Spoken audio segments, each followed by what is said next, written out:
I wanted to make this video today dealing with the concept and widely misunderstood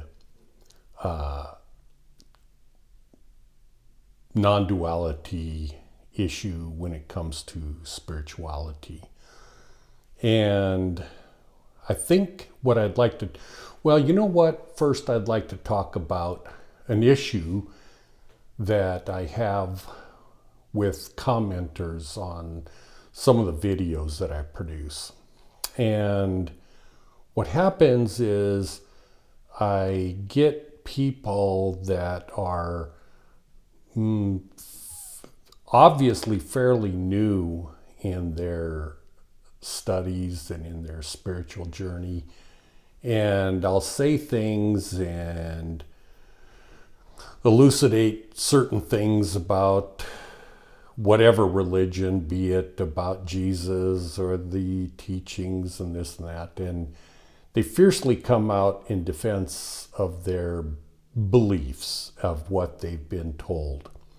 And I comment with comments that generally would be assumed to be disrespectful of their belief system, or even downright confrontational. And I probably won't do that anymore. In most cases, I probably won't even respond anymore, because when I say respond anymore to commenters like that, not because they're doing anything wrong and not because of any other reason, then it doesn't do any good. As I've made it crystal clear many times, I have no intention of teaching spirituality in these videos for beginners, so to say. This is for people that have spent a lifetime studying spirituality and they somehow hit a brick wall and they are lacking divine intervention from God or whatever it is that they're looking for to answer their questions, that in the heart and core of their system they're having issues and problems with things not making sense. And so that's where I come in. And not that I'm the greatest of the great and all that kind of stuff, but I've been doing this for my entire life. And I've been, I don't know if you want to call it blessed or lucky or whatever, but I have had visions and revelations throughout my life directly from God.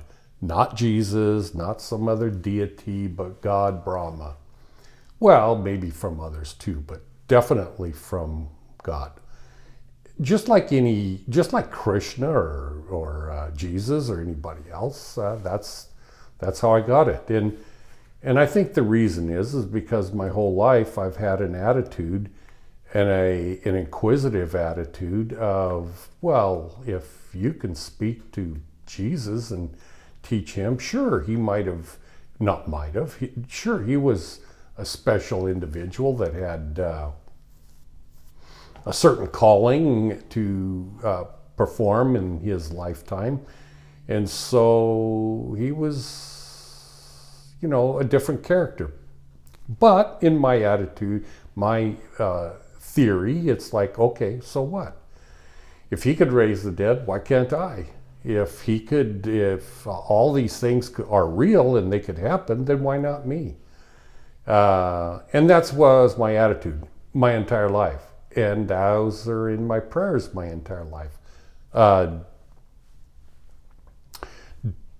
Did I get upset when decades go by and nothing happened initially when I started on this process? Yeah, I might have gotten a little bit, I won't say upset, but what's the right word I'm looking for? Not upset, but disillusioned or hoping that I would have gotten something and I didn't and stuff like that. But I never had any anger or disrespect for God for not answering me. And in the end, what was the issue? The issue was I just wasn't prepared. I just wasn't ready. Regardless of how hard I tried and how much I prayed and how much I fasted and did all the things, it still took time and effort. So this is where these commenters come in on my videos. They haven't yet received insights and visions and revelations, and so they think that I'm disrespectful of their faith and their religion and their beliefs because of the way I speak and everything. But that's not it at all. They're just not ready for the truth. This is why Jesus used parables, which are like poetry, like inspired from God, ways of saying things that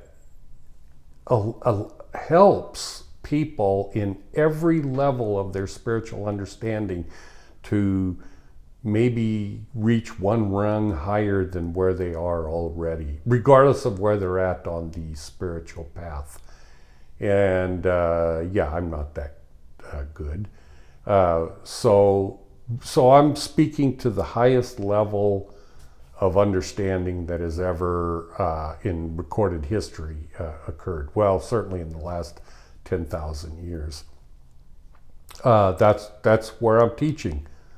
Does that sound, or does that come across as an arrogant ass? Of course it does.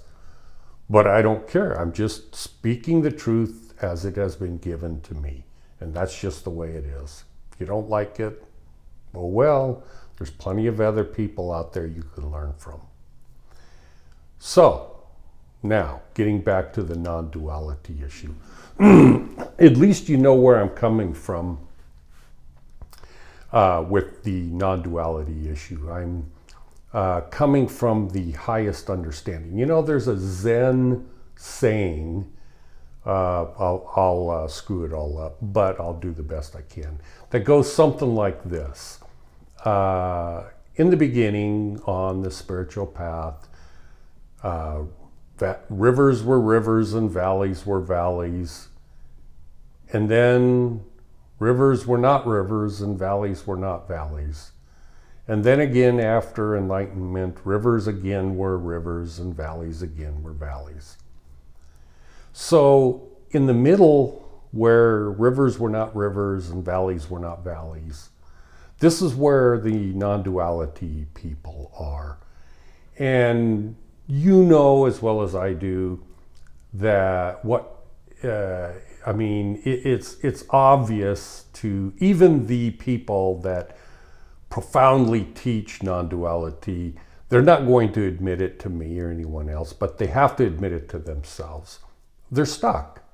They got to a point on their spiritual path and they essentially adopted the ego of great knowledge and power and authority and everything because they're in the middle now. And they don't want to give that up. Why? Because it's better, or it seems like it's a higher understanding than the initiates, the neophytes, the people that are of the common spiritual path that haven't advanced far enough into the enlightened path to see reality as being non-duality. And then they misinterpret Dvaita and Dvaita as something that they could understand, even though they probably have never studied thoroughly all the Vedas, which it's crystal clear. It says Advaita Vedanta. It is the culmination of all the spiritual writings basically on the planet that are true writings. And so when they just crack the surface of one of the books of spirituality or a teacher, they instantly gravitate to the non-duality and say, well, that's Advaita, and it isn't. It just is the middle path. it's not even the middle path, it's the middle of the journey. And that's where they have stagnated. So let me explain how that works. So you know that the process of duality is up and down, hot and cold, good and bad, evil and love, and the list goes on and on and on. There's me, there's you, there's God. There's duality of everything. We're born into this reality and we see each other as being independent and all that kind of thing.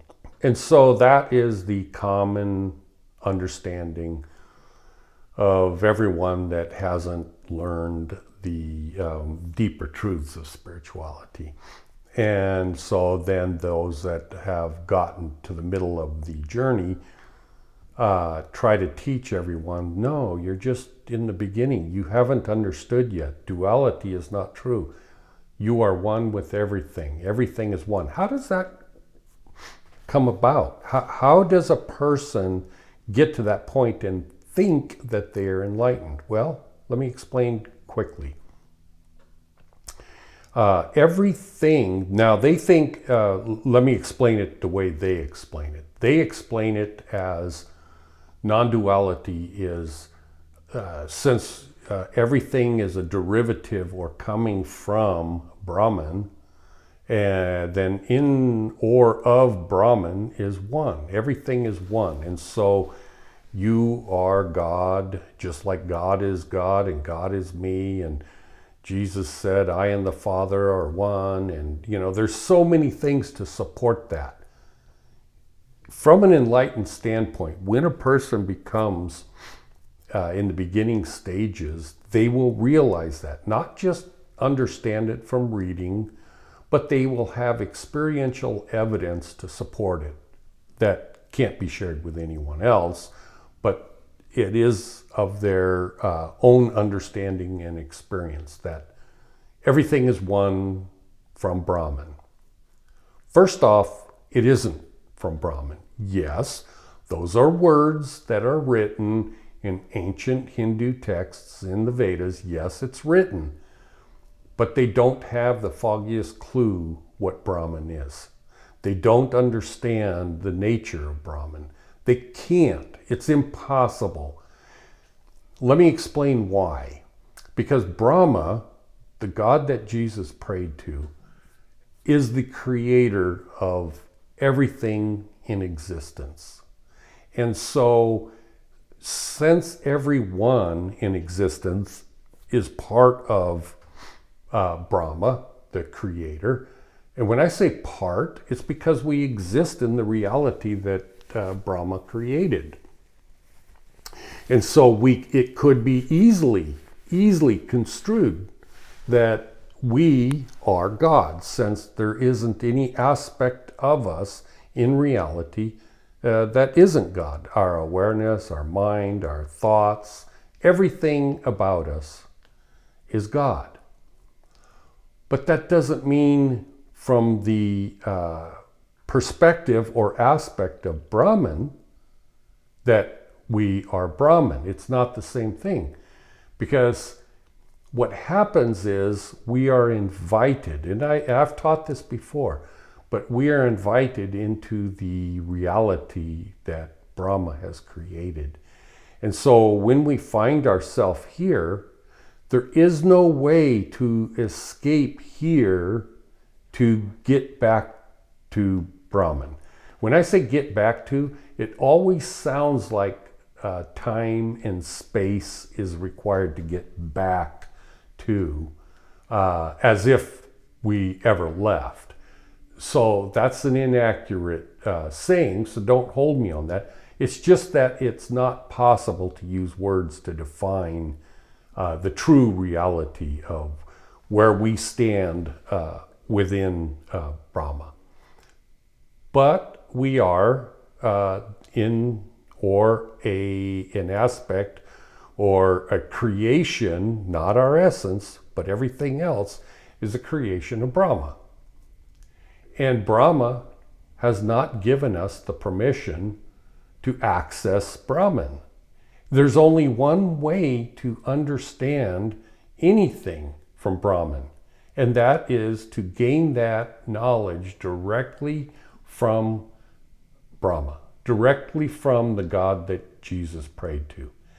And that is so far along the path that very few from the beginning of time have ever gotten that information. And you can't get it on your own.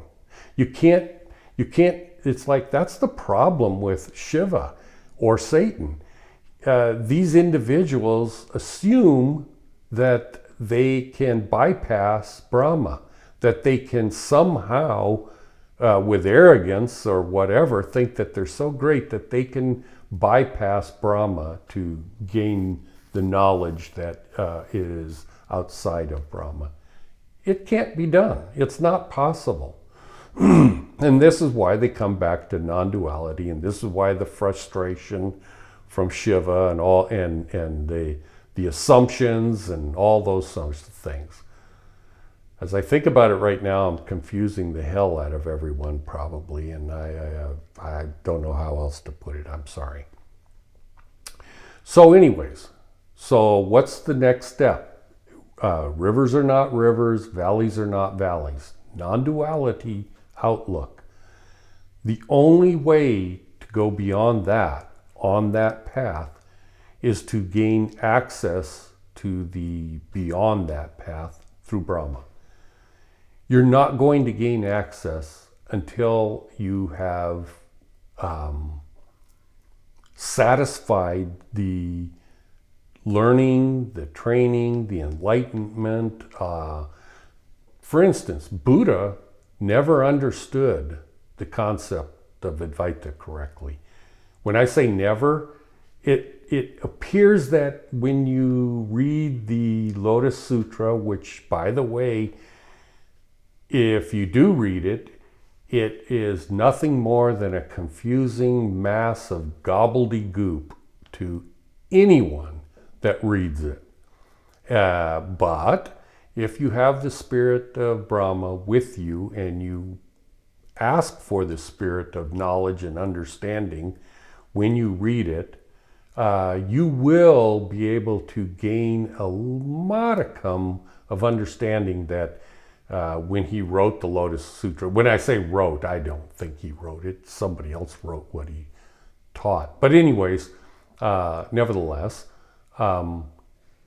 if you were to read the Lotus Sutra, you're going to start to understand that in the end of his life, maybe he was 80 years old when that was written. If there's an indication in there that he did actually go beyond that path and he did actually get that final understanding directly from Brahma, which would, at that particular time, wipe out the aspect of rivers are rivers and valleys are valleys, and going back to the original understanding with the caveat that it is actually a different understanding than the first understanding of rivers and valleys. So you're back to square one, meaning duality is reflective of when you get beyond the non-duality path in your spiritual understandings. But you can't get there unless you understand at least the basics or the very modicum basics of Brahman. Some would refer to it as an outer darkness or an undifferentiated reality. It's not even a reality. It's not, there's no way to define it. This is why Dvaita is in just short words saying not two. But not two doesn't mean one. Not two means you can't count. There is no way to identify the, and Dvaita is referring to your core essence and how it is differentiated from the core essence of Brahma, as well as Shiva, as well as Vishnu, as well as every other spiritual individual. But at the same time, are you all connected? Yeah, but that doesn't mean you're one. That doesn't mean that you're all the same. But it becomes very confusing because even from Christianity's standpoint, you understand that Jesus said, I and the Father are one. And yet in Christianity, they say it's a Trinity, that it's all one. Well, again, that's a vastly misunderstood concept, that everything, Jesus and the Father are one individual and it's all God. And then it's also taught that God created mankind, therefore we are a creation of mankind, which absolutely is non-duality, because when you go down that path, there's no explanation for evil, and other than it's just another aspect of reality. And then again, since there's no difference between good and evil, likewise it wipes out the entire concept of the purpose that Jesus came here.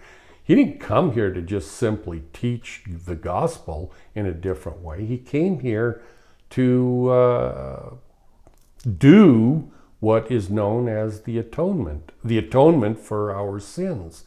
And if there are no such differentiation between sins, then there's no point and purpose for Jesus dying on the cross. It is absolute lunacy the way it is currently taught. Anyways, in a nutshell, non-duality starts off as everything is dual. Then you go down the path, and it's not an easy path. Everything is one, because you're seeing essentially through the eyes of Brahma, and because this body is Brahma. And then your mind is seeing everything through the mind of Brahma. And so you're not observing the aspect of your core essence that is cooperating with, amalgamated with the creation of Brahma. And that's why they say there's no you in non-duality, which is a lie. It is a farce. It is a misunderstanding. I would say 99.99% of the people that preach non-duality are absolutely not lying. They are just on the middle of the path, and because their ego has gotten in the way and they think they have something better than everyone else, they refuse to give that up. And you have to give it up. I mean, there's no way you're going to become one with God. There's no way you're going to become enlightened unless you release your hold on what you think reality is. And non-duality is no different. You have to release that and let that go to advance beyond the basics of non-duality. When you go beyond it, does that wipe out non-duality? No, it doesn't. All it does is add to it so that the understanding of non-duality takes on a different meaning than what they all assume it means. And their assuming is correct for the middle of the path, but not beyond that. That's probably as clear as mud. And like I said, I don't know how else to put it, because I'm teaching you or talking to you from a perspective of knowing beyond what is commonly understood.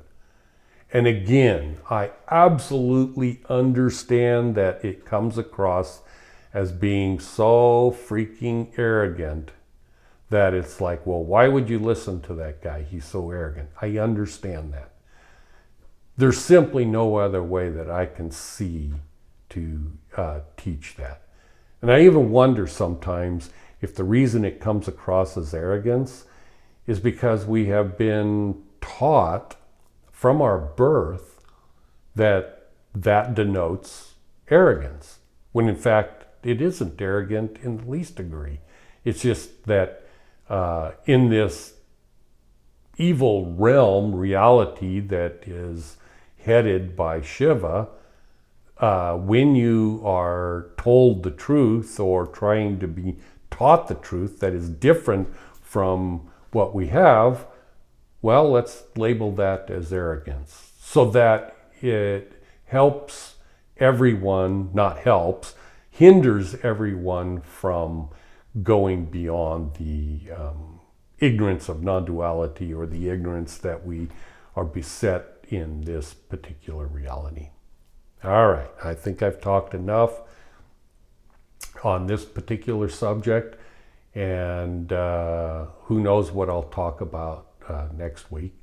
I am doing construction work at my home, building a metal structure that's going to hold an accordionized sun filter for my entire backyard, so that the vegetables do not get destroyed in the direct sunlight, and citrus trees and stuff like that. So I'll show you some pictures of it when I get it done, probably in the next week or so. But that's what I'm actually going to be working on today. So I love you.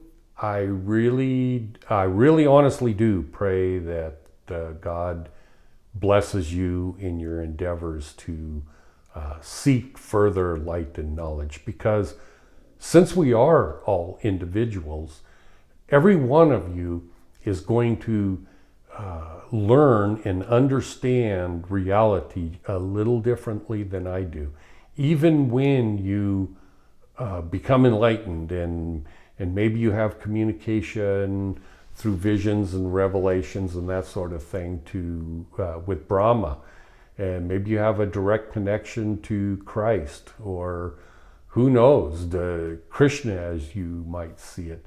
So you're going to have a little bit different experience and point of view than I do.